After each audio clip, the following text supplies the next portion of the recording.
তো আমার সাথে আলাপ করুন, আমি হলাম প্রিয়াঙ্কা, আর আজ আমি দীপাবলির আগেই সব বাজি আর ফুলঝুরি বিক্রি করে দেখাবো। লালপরি আর মোটরাম ফুলঝুরি নিয়ে নেন না। আমার বাবু নিজেই একটা ফুলঝুরি, আমাদের চাই না। মস্তুর গোষ্ঠীর তুষ্টি, কিন্তু আমার পোড়া কপাল, আমি একটা বাজিও বিক্রি করতে পারলাম না। মনে হচ্ছে আজ আমার একটা ফুলঝুরিও বিক্রি হবে না। রাতও অনেক হয়েছে, কিন্তু চলো আরো কিছুক্ষণ চেষ্টা করে দেখি। তখনই আমার চিল নজর কিছু গুন্ডার উপর পড়লো, যারা একটা হ্যান্ডসাম ছেলেকে ঘিরে দাঁড়িয়েছিল। এখন বাছা ধন কোথায় পালাবে? এখন তোমাদের অনেক হয়েছে। কিন্তু আমি তো এই স্টোরির হিরোইন, আর যখন আমাদের হিরো বিপদে আছে তখন আমার এন্ট্রি তো জরুরি, তাই না? তাই কিছু না ভেবেই আমি দৌড়ে গেলাম। আমি জ্বলন্ত বাজির লহরি ওদের দিকে ছুড়ে মারলাম। চলো, এই বাজিগুলো অন্তত কোনো কাজে তো এলো। তুমি কে?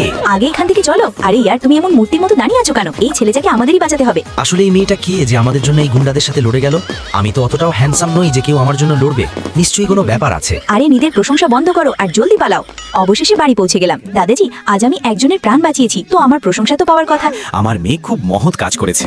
এই মেয়েটা কত সরল আর সাহসী, এর ঋণ আমি সারা জীবন ভুলবো না। কিন্তু যখন দাদাজি ওই ছেলেটাকে ভালো করে দেখলেন তখন তিনি অবাক হয়ে গেলেন, কারণ এই ছেলেটি কোনো সাধারণ ছেলে ছিল না, বরং এই শহরের সবচেয়ে ধনী ব্যক্তি, যার নাম জ্যাক। স্যার আপনি? দয়া করে আমাকে স্যার বলবেন না। আপনি আমার চেয়ে বড়। আপনার নাতনি আজ যে সাহস দেখিয়েছে তা কোনো সাধারণ মেয়ে দেখাতে পারে না। ওটা তো আমাদের কর্তব্য ছিল। চলো তোমাকে তোমার ঘর দেখাই। আমি জ্যাককে ঘরে বসিয়ে বাইরে চলে এলাম। না দাদাজি, আমি কিছু জানি না, কিন্তু ওকে আমার খুব হ্যান্ডসাম লাগে।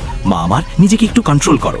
আমার বাচ্চা ও হ্যান্ডসাম ঠিকই, কিন্তু এই শহরের সবচেয়ে... এখন কি প্রিয়াঙ্কার সারল্য আর জ্যাকের দুনিয়া একে অপরের সাথে ধাক্কা খাবে? আগে কি হবে জানার জন্য চ্যানেলটি লাইক ও সাবস্ক্রাইব করে দিন।